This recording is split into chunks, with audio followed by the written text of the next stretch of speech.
you so much for joining us on this beautiful sunny day. We've got some people here from as far as Morocco, actually, on Zoom. So we have Morocco, Wisconsin, and then Joseph Kaftan, who is our featured guest today. He is in from Seattle. But before we get started, I'm Jess Renke. I'm the building manager at the Crafts Pavilion, and I'm joined by Morgan Mann, who is the community relations director and my co-conspirator for all of these events. She's with Door County Library System. Hello. And so kind of the format for today is we're going to be learning more about Joe, who has a very strong tie to Door County. And has had a home here for many, many years. His family has had a home here. And I actually met Joe 5 years ago when I first moved to Door County, and he's immensely connected in the fabric of this community. So it's really great to have him here. And kind of when we set down this path of the Zooming, just was trying to come up with interesting programming ideas. And now that we're able to dial in virtually with people, we're able to have Joe here from Seattle. He'd normally be in Door County at this time of year, but COVID's kept him over there, but kept him inspired over in Seattle. So Joe, thank you so much for joining us. Thank you so much for having me. This is going to be fun. Okay, so yeah, Joe, if you want to just kind of get us started and tell us about yourself and what your inspiration is. And okay, well, I'm going to start with sort of just my background, my experience with creativity, and then how I eventually became a mosaic artist. And then I'll go through and talk a little bit about the materials I use, and then I'll go through and look at a variety of the mosaics I've made over the last 5-8 years, and the different subject matter, and particularly, how it's been inspired by Door County and connected to the county. And also how the county has sort of supported and nurtured me as an artist all along, which is, absolutely wonderful. 1 second, I need to turn my heater off. It's actually cold in my studio. So for those of you who are on Zoom, I mentioned if you have a question during the presentation, feel free to punch it in the chat bar.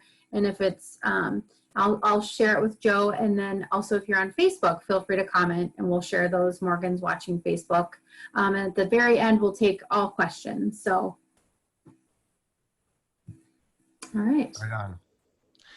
Okay, well, I think I'm going to start in an obvious place, which was my mom and dad. Oops. This is a photograph of their honeymoon in 1951, and this photograph's going to come back again in the slideshow as we move on, but they were both creative. My mom was a trained photographer for the Press Gazette and a painter, and my father was an attorney, but on the side he did oil paint or watercolors. But right about then they built a house in 51, and mom drew some drinking glasses on the backsplash over the sink, and he bought some glass tiles, cut them, and made the design of the drinking glasses right on the wall. And then he started doing more of her drawings on the wall in the house. They ended up doing one in the living room, in the dining room, and then the kids' bathroom. And this is just an example of some of her artwork when she was in college in the 40s. And then this is a painting that I grew up with that she did of my older siblings. And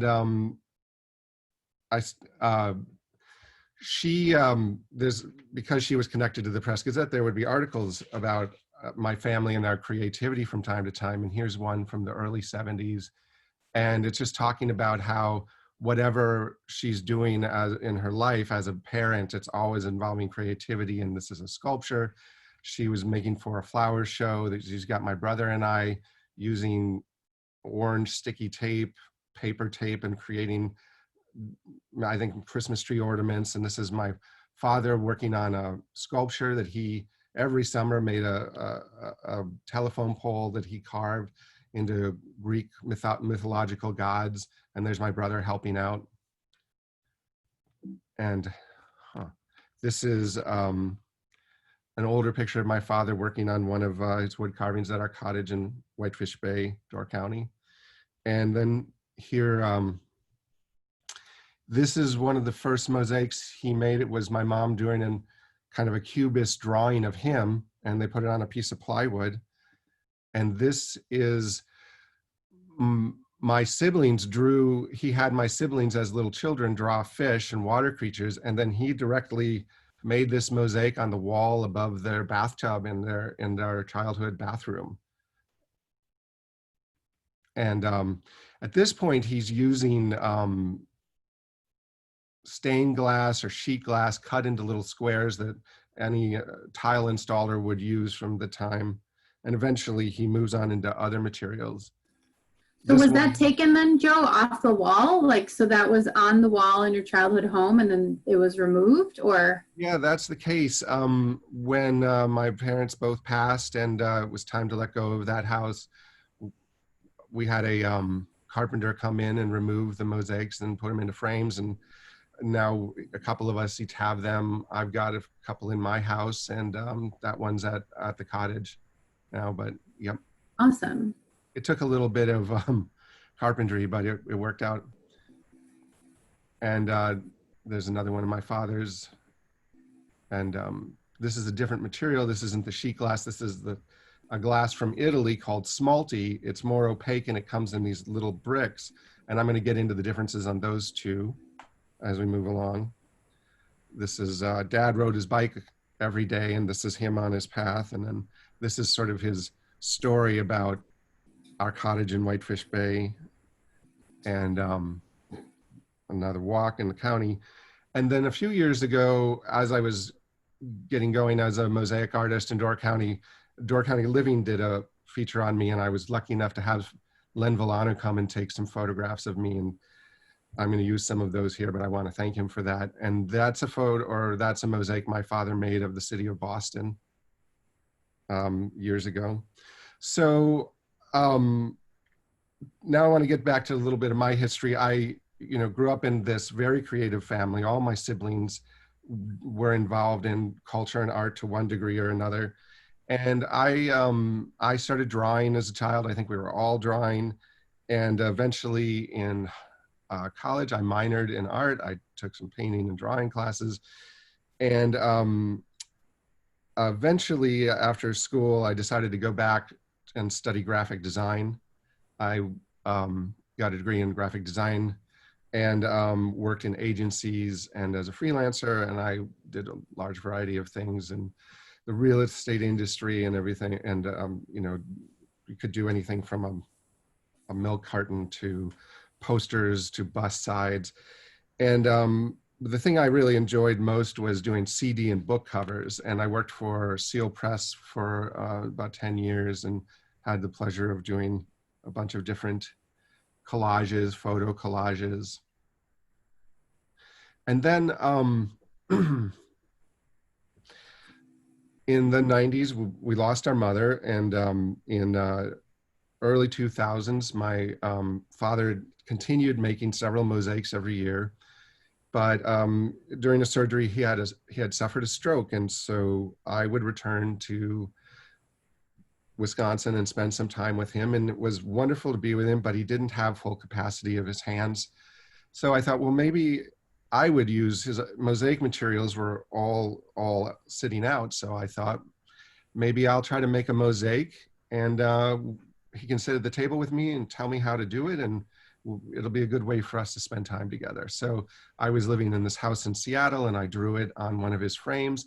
I got out his smalty, and you can kind of notice I actually cut very few tiles. I didn't know what I was doing, but it was sort of like just creating your own jigsaw puzzle.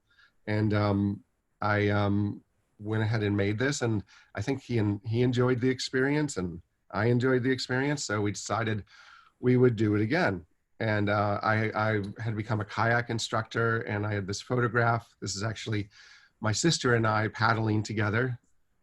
And I took this image, I drew it on one of Dad's frames, and we got it halfway finished. And in the meantime, he's explaining to me about how tile flows, and up at the top, I kind of get it wrong, where I just lay it like a brick wall, but down here, I'm making the flow of the tile arc and stuff. That was thanks to his explanation. And sadly, halfway through this mosaic, he passed away. I put it in a basement and didn't think about it for about 6 years. And then eventually I was looking at the basement in the cottage and decided I needed to pull it out and finish it. So I did. And I thought, I kind of like that. I think I want to work on that a little bit more. So now here's where I want to pause and talk a little bit about the two materials I work in, because up until this point, I've only been working in this Italian smalty that he used that was traditional in Greek and Roman mosaics, that it was also made on a little island next to Venice called the Lido, that my father had actually gone to purchase tiles throughout the decades. And you might see in the background, there are jars above the cabinet. That's all of his Italian smalty from the decades. So this is what the smalty can look like. As I say, it generally comes in little rectangle bricks and it's opaque. And the way they make it is they make these pies in these big circles. They may be 20 inches wide, and then they cut them into those uniform bricks. And this is a nippers, and it's how you cut the tile, and you have your tweezers, and those are the main two tools I use for smalty. And here's some more. And this is my dad's smalty in jars. This is up close. They're kind of about the size of Pez. And then that's a classic Roman mosaic, and it's smalty mixed with stone. And then here's another one, smalty mixed with stone, I think in a Byzantine style. And then, so this was another experiment with smalty for me. And I also started to get interested in working on natural materials. This is a plank of wood with bark on it, and I thought that was a fun challenge. But I noticed that most of my father's mosaics were sheet glass, and they were all the little rectangles, and I couldn't find any place to buy the little rectangles, but I found a sheet glass factory. So I went there and bought all of this sheet glass, and my father always has these Japanese fish wind socks on our beach. So I made this design of one and drew it on a frame, and I bought some of the sheet glass, and that's what that looks like. It comes in these different sizes. So Joe, did you go from this was an early one too, that windsock was a pretty early one?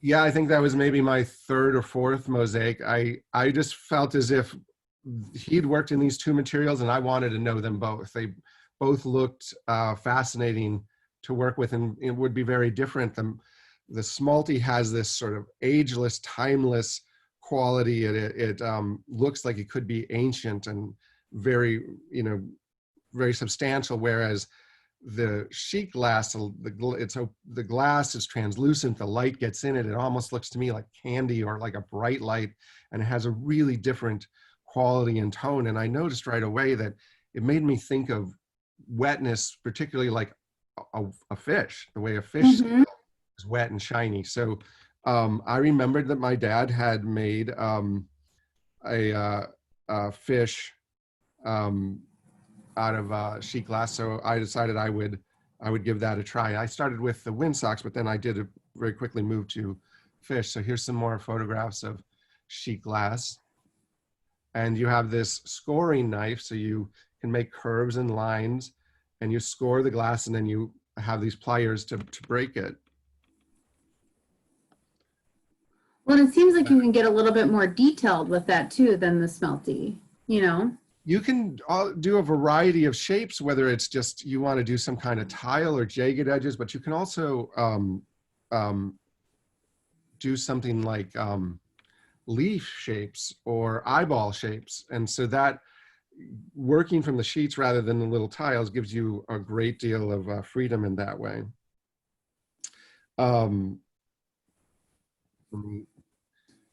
This is again the nippers that you use both with the smalty and the sheet glass. And this is a scoring knife. So I was inspired by the fact that my father had made a sheet glass, a stained glass fish. And, oh, there it is. I I wanted to try that. So maybe my fourth mosaic was a fish. And, you know, I grew up in Door County and saw fish in the water, and also going to the hitching post and other bars.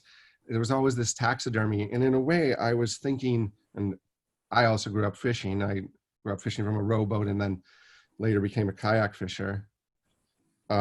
So my first fish mosaic, about my fourth mosaic, was definitely going to be a fish. And um, this was actually me trying to follow in my father's footsteps, but I honestly, it turned out to be quite different in my own style, which I was surprised by. I really thought I was doing what he did, but it seemed to work, and it had a quality. And again, the translucence of the glass gave it this wet fish uh, um, style or suggestion. And I just was really pleased with how sheet glass could feel like fish scales. So I just continued to play around with working on fish, you know, just bringing in different styles, trying to make it look more painterly, like a Van Gogh painting. Well, and then what kind of fish is that then? What are these then? So uh, the fish don't always look like I'm intending them to, but Mm-hmm. to me, these are rainbow trout. And then this is a sockeye salmon. You know, I spend about 3-4 months of the year in Door County at my studio in Whitefish Bay. And the rest of Mm-hmm. the time I'm in Seattle, and I fish in the Seattle area, and we catch sockeye once in a while, and definitely get them from the market. And that's a sockeye. And again, I'm exploring with the substrate, the material I'm adhering the glass to, and I've been finding hardwoods like this. I don't know the name of that wood, but it's quite beautiful. Um, there's me with a piece of wood, and I'm drawing the fish, and as another sockeye, and small trout held up close to the camera. And this is halfway through a large king salmon, and on a beautiful piece of wood of maple, curly maple, I think. And just more fish in process. Very cool. That's much bigger. I'm trying to express, you know, some of these king salmon can get to be 60, 70 pounds. So I decided that I should increase the size of some of my mosaics, but in the same time, then doing some smaller fish. And, you know, grew up perch fishing in Whitefish Bay, well, not Whitefish Bay, but Door County down in Sturgeon Bay. So Well, and I think, Joe, I might have one of what did we got a bluegill from you, I think, your little yeah, bluegill. yeah, I Mm-hmm. just started doing perch and bass. And here I am flipping between, this is the smalty on the fish and then the sheet glass on the back. And you might notice between the sheet glass is what looks like mortar or cement, that's grout. And some mosaicists primarily grout their mosaics. Some don't. Smalty, they generally don't. Sheet glass, they generally do. But I like to go back and forth and play with it. When you grout sheet glass, it unifies the mosaic. But when you don't grout sheet glass, light gets in between and lightens it up. And that's where I feel like it feels more like more like Jolly Ranchers or candy or something like that. And I really like the life that it can give. There's smalty, and there's sheet glass. Yeah, bluegill. I need to catch up. More in process.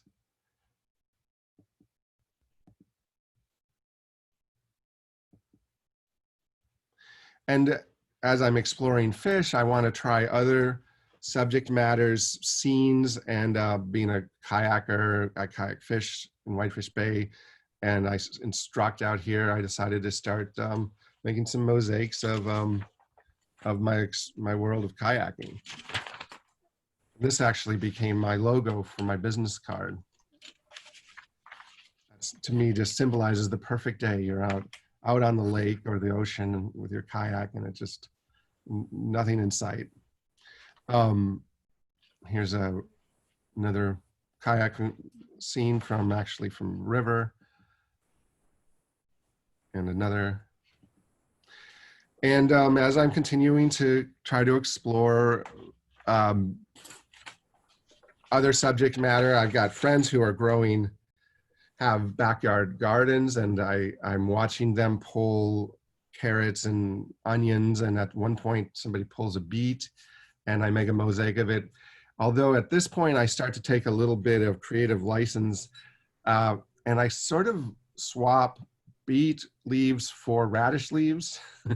And so people are always arguing or discussing, what are these, beets or radish? And I usually don't say, but I know that there's elements of both. So it's whichever you choose. But I've had a lot of fun with the vegetables. I'm going to move on to some carrots. It's just fun it's really nice to explore all different kinds of subject matter. And backyard gardens are pretty inspiring. But of course, I'm in the Northwest and I'm in Door County, and I'm going to start doing landscapes, particularly water landscapes. And this is sheet glass. I generally like to do them in the sheet glass, but stained glass, but that's not true. I go back and forth. And this is actually a Wisconsin barn, just a little north of Green Bay, but not Door County. This is on Nelson Road. And again, as I'm working, I'm looking at Monet, and I'm looking at Van Gogh, and I'm trying to think of the glass as brushstrokes, or even Surratt with the pointillism. I can't mix glass, I can't mix colors, but I can juxtapose them such that your eye might. So I'm starting to think of that as I'm learning how to work with the glass, and I'm continuing to explore it through landscapes. That looks familiar. Yeah. I think that one is pretty familiar to most people. Mm-hmm. And that one. Oh, yep, definitely. Okay. Yep. And then this has got to feel pretty familiar. This is these two guys are on Washington Island, and again, that's the Smalty. And I think I get a little, you collect photos over time, you kind of lose track of exactly what bay they're from. And then this is Sister Bay, just south of Sister Bay, and then I'm, Cave Point. How can you not do Cave Point? So Joe, do you do most of your work like standing up, or are you sitting down? How do you? Whether I'm in Wisconsin or here, I'm at a large table, and I'm lucky because the studio in Wisconsin overlooks the lake, and my studio here overlooks a treed park area. So I'm looking up at trees and a ridge and all day. And so it's lovely to look from your work and then be able to gaze out at such two absolutely lovely landscapes. Mm-hmm. So I mentioned that friends were growing vegetables in their backyard, but my brother and a bunch of friends had started to raise chickens. So I thought, well, okay, I'm going to give that a try. I have no idea if glass can sort of suggest the feathers of chickens, and I was really surprised at how well it did. It suggests scales of fish so nicely. It also suggests feathers of chickens really wonderfully. So so Joe, at this, sorry, I didn't mean to cut you off. I was just going to say, well, so when did it turn to a full fledgling financial career? Like at what point? Very slowly and very gradually. Yeah. And it still is on that kind of a trajectory. But this is a mosaic that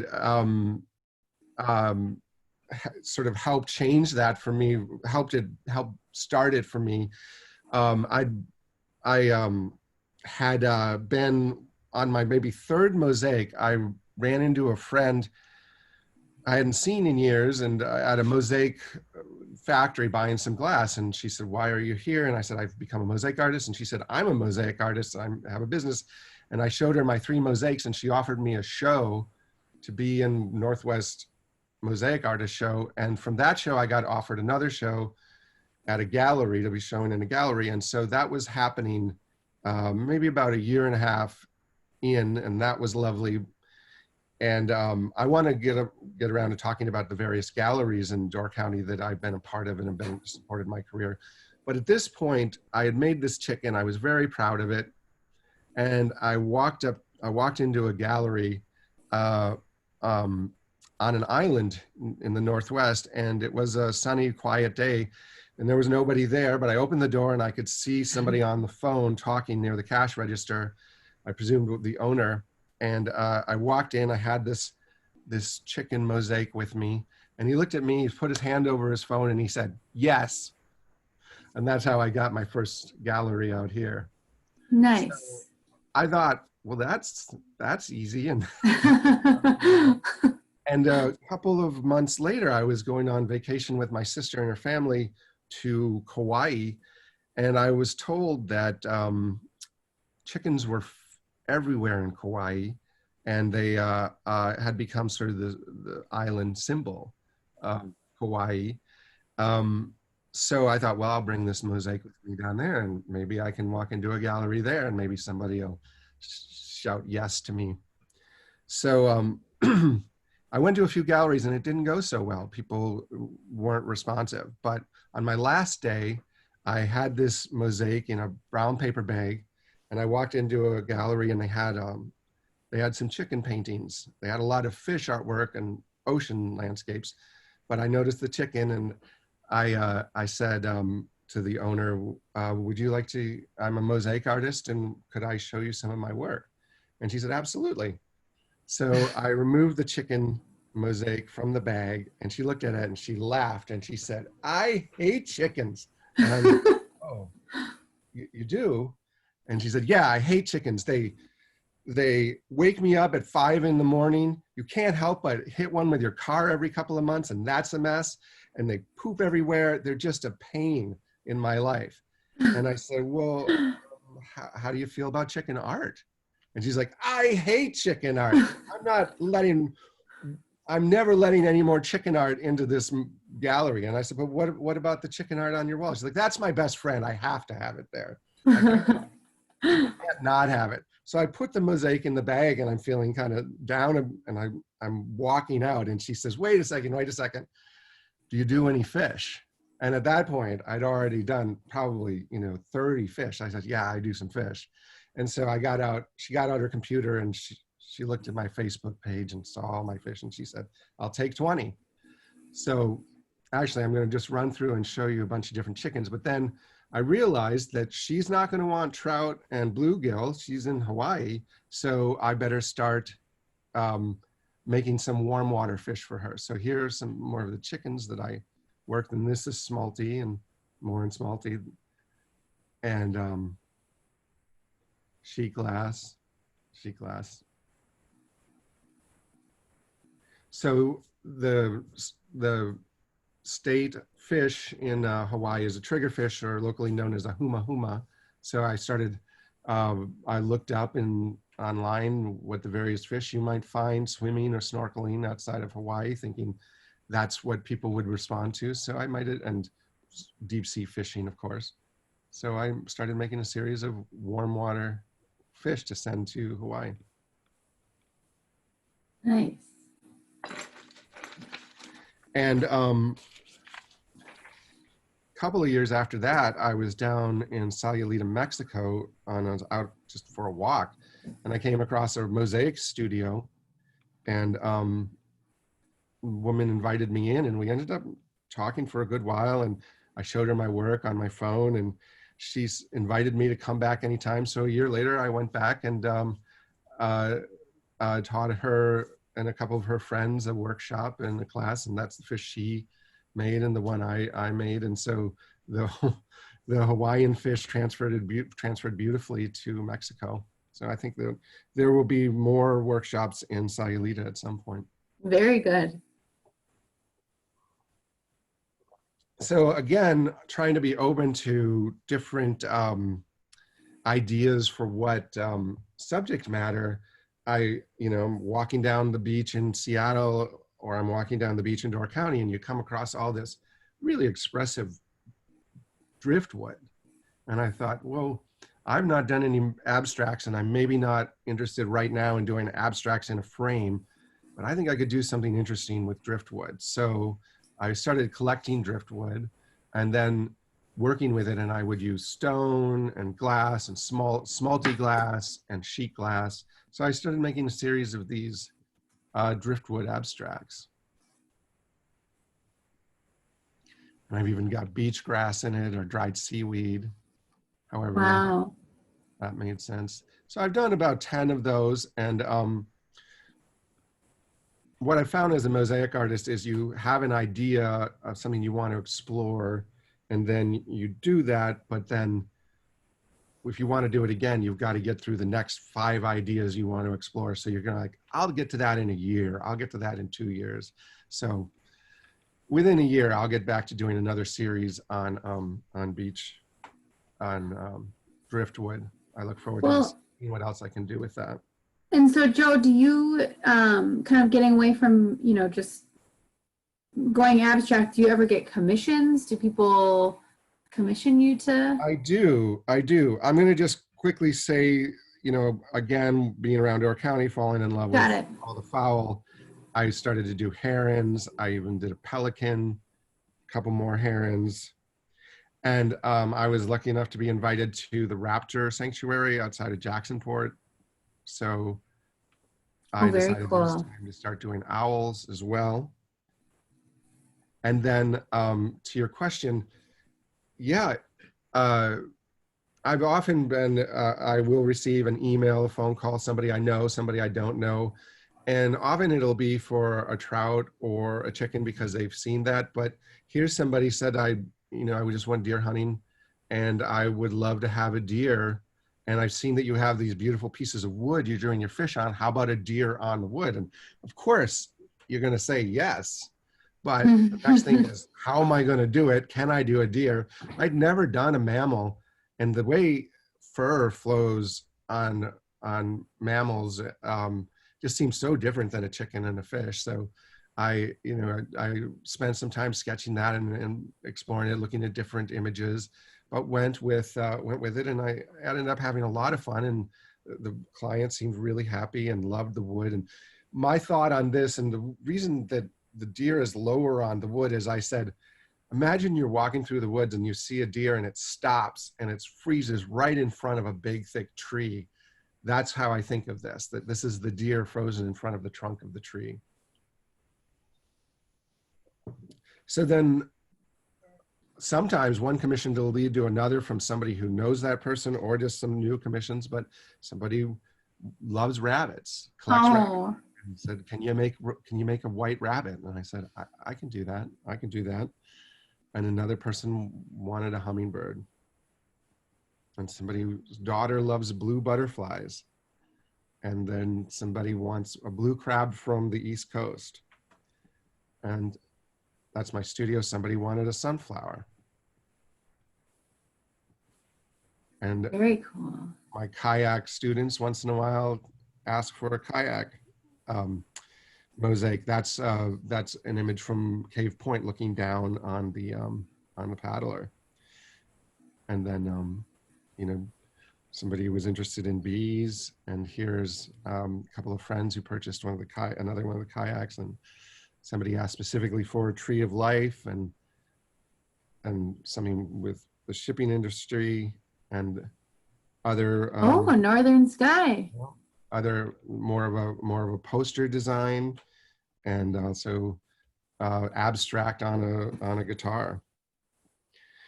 This is a mosaic. That's, well, for me, it's life size. Those are 2 mackerel. They're about 10 inches long, and that was for a mosaic that went out to the East Coast, and somebody saw it and said, I love that, but could you make it a school of mackerel? And I said, okay, what are you thinking? And she said, I want 100 mackerel, and I want it 6 feet by 3 feet. So I had a friend build a frame and started working on it. And I'll tell you, 100 mackerel take a while, but I just kept every day working on it working on it, working on it. Oh, at this point, I want to stop and say that some of my chickens and some of my fish have an eye that is not smalty or sheet glass. What it is a cane. My friends, my dear friends, Jeremy Popalka and Stephanie Trenchard in Sturgeon Bay, they saw that I was making eyes and said that they could do something called a cane where they made it exactly with the colors I was asking for, and they pull it out of glass and it's cut and it's like a candy cane, and then I snip off a little piece of it, the width of my glass, and I place it in as an eye. So that became crucial for this mosaic. And I'm so grateful for them. They've been incredibly supportive in that way, in so many ways, for me as an artist. So actually, they asked, we had agreed on 80 mackerel, but then we had a big snowstorm and I couldn't leave for 5 days. So I thought I might as well just fill it out and make it 100. But halfway through, he said to me, "I've got a funny request for you. Would you mind turning one of them around?" And I thought, well, I'm going to say yes, you're a client, but I don't know if that's going to make it look odd or not. And then I realized, no, it doesn't at all. Like, most people can't even see it. Like, does anybody see it yet?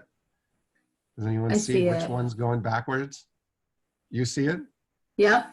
Yep, it's there. I mean, I can point at it, but you can't see. It's bottom right corner. One of them's going backwards. Like 3 up, sort of. Yep. Mm-hmm. Mm-hmm. There it is. So I was talking about how I'll have an idea, but because I'm in some fairs or I'm in some galleries, I might have my whole year was taken up last year getting pieces ready for different shows. And this is actually my Instagram or my Facebook profile picture. It's just a photograph a friend of mine took of me, and I like to play around with filters in Photoshop. And I've thought for a couple of years, I've not really ever done any large human portraits. It'd be good to do some. If I could do them well and they could look cool and look like the people, maybe I would have that as an opportunity for commissions. So I said about a year ago, January of 20, I'm going to do one. And it was quite time consuming, but I made the time, I set the time aside, and then I started working on it. So I have this image, I blew it up, and then I traced it onto a wooden frame. And then I paint where there are darker colors, because there will be cracks in the glass where I am not gluing it together so tightly, and you'll see what's below it. So if it's bright, but I want it to be blue, that will show through. So I paint it blue with watercolor paint, and that helps unify the section that is blue or any specific color. So there I am painting it.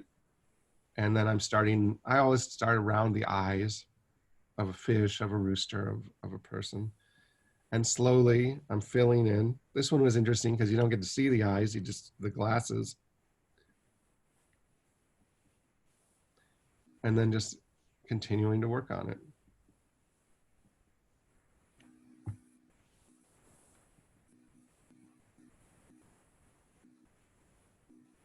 And I'll be honest with you, right around this point, I'm thinking to myself, this looks muddy, it looks confused, it doesn't look like me.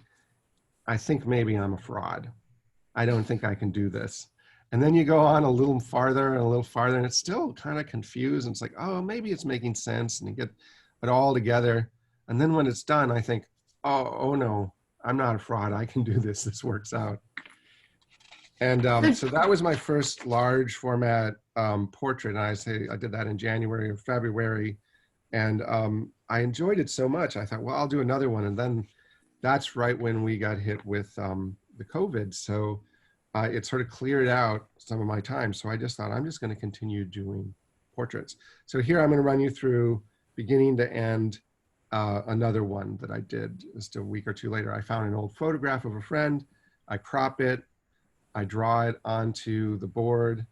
Then I paint the background, and then slowly just continue working on it. And it's time consuming. I would say that I can do about 4 square inches in an hour at best. So this is days of work at this point, definitely at this point. So Joe, do you, not getting too into your trade secrets, but do you break the glass and then sort of lay it out first to sort of plot out what you're doing?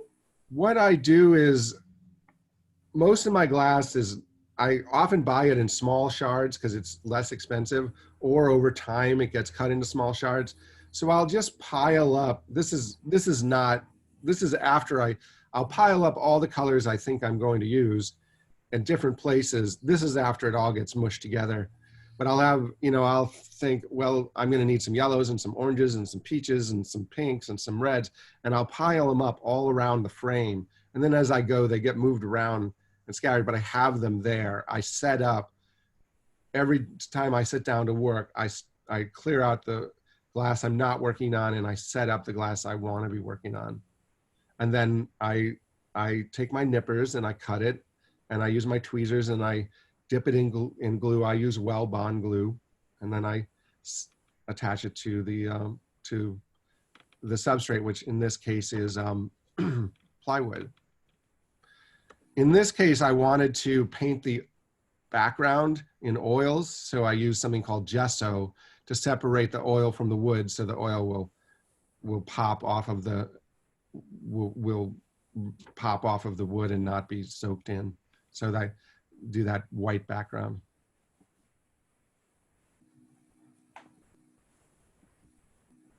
And there I am trying different pieces of glass just to see what might work. And I think that's the finished piece. Yep. Oh, a little bit bluer, yep. And then I decided I would have some fun with a celebrity, and I just saw this old photograph from Sgt. Pepper of George Harrison. And then remember, maybe you do or don't remember, one of the very first photographs I showed was my mom and dad on their honeymoon. I decided just to take that little photograph and blow it up, and I think my third portrait was, or fourth portrait was my mom on their honeymoon. And this one I played around with really large pieces of glass, and the hair is actually clear glass, lumpy clear glass that I painted with oil painting, and then the background is oil painting. So as I go along, I like to try something a little different on each of them. Mm-hmm. And then I had a photograph of a friend. I thought, well, this is pretty expressive, and he's got this crazy hair. I've got to try that in glass. And then my childhood friend named Adam, I had this photograph of him, and it was his whole head and his hair. But I thought, well, what if I just focus in on the face? And this was in the middle of the lockdown. So my joke was, this was the talisman that was going to scare the virus away, keep it away from the house, because it's such a dramatic.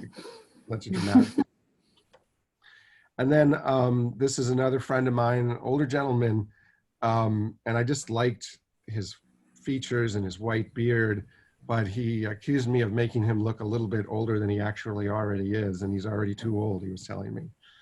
But he did enjoy having the mosaic, or seeing the mosaic. And then just a friend of mine with flowers in her hair, and this is a friend of mine from Sturgeon Bay, a glassblower at Chelsea, and my friend Anna, another friend from out here, a blacksmith. And then my last portrait, which was just last week, is my friend Gabe and I, we went out shrimping, and I took this photograph of him, and I ran it through the filters and drew it, and painted the background in oil. So that that's my series of exploring portraits, and I very much look forward to doing some more. But in the meantime, or actually, I right now, I'm actually, in front of me on the table is my next portrait, and it's about halfway finished. So I'm just going to run through that quickly, and then talk about one more project I'm working on. So I have an old photograph. I print it out. I use contact paper, trace it. I do the watercolors, start placing the glass. And again, to me, it looks muddy, but I think when it's all finished, it will work. Oops. Well, Joe, this is the direct method. Is that what this is? This is, yeah, where you have a piece, you have the substrate, which is the thing you glue to, and the piece is the tessera, the glass. You glue the tessera to the substrate. They call that direct method. And then right now I'm working on the double indirect method. So I have this, I wanted to do a large outdoor mosaic, and this is one panel. There are 3 panels. And the way you do that is you can't use glue because it would melt in the rain over the years. So you have to use thin set and grout. So I make a printout from a photograph, put it on foam core, cover that with contact paper, which is sticky. And then I start placing the glass on the contact paper over the image. And because it's so big, I couldn't handle doing it in 1 unit. So I broke it into 3 units. And I slowly build the mosaic. This is, without the sky. And there it is, completed in that regard. And then I'm not finished. I was actually working on it yesterday, but had to wait for some hardware to do it, to finish it. What we do is we take very sticky tape and cover the whole thing, flip that over, remove the contact paper. Then I take the frame and I fill it with thin set or mortar. And then I press this mosaic, this section, into the thin set, and I let that dry for a couple of days. Then I peel the sticky tape off because the glass is stuck into the thin set. And then I'll do that to all 3 panels, and I'll fill in the seams, and then I'll grout it. And then I'll have a complete outdoor mosaic. This is about 6 feet long, 2.5 feet tall. Does it end up backwards then, or does it like no, because inverted? I made it in the way that it'll look, face up, but then we flipped it over and pressed it in on the other side. It will now still look exactly the way I made it. This is actually it upside down. You're looking at the back, you're looking at the upside of it, the inside of it, that eventually you'll be looking at the other side permanently. And what's the size of this one gonna be? Well, that's about 6 feet wide and 2.5 feet tall. Wow. And it'll be a metal frame with Wheatie board background, which is weatherproof, and mortar and grout. So this will last 100 years outside, one would hope. And it's a secret location, swimming. That's a favorite swimming hole, just a little bit north of Bailey's Harbor, I think most people would know. Yeah. So that's that kind of brings us to the end. Unless, how are we on time for questions and other things? Yeah, we got about 10 minutes left. Well, I just want to run through quickly and say that none of this would be possible without support of friends and family and especially artists in my community, especially Door County artists, but also the gallerists. I got my start with Popelka Trenchard Glass, their gallery, and Angela Lynch, and I had a show at Base Camp, and I had a show at Mr. Helsinki's, and then now I'm currently in Edgewood Orchard Gallery, and that's what keeps this all happening. So I just want to run through just a few photos of my work in the galleries. Well, I think, have you been in Dovetail? Because I see that Kathy Beck is on. I have not been in Dovetail. Oh, there's Angela's. Yep, that's Angela's. There's some other shows, other galleries, and I, can't help it. I want to go and I'm proud of it. Take a picture of my work. Yep. And I'm part of an arts festival outside of Stevens Point in Amherst called the Hidden Studios Tour, and I did that last year, and we'll do that virtually this year, and then again next year, and that's in a big barn, which is really, really beautiful. And yep, there we are in the barn. And I just want to back up to this and just say, when I was at Hidden Studio Tours, I was asked to be a part of a podcast from an artist, a painter out of Stevens Point. And she has a podcast that she just launched a few months ago called The Passionate Painter.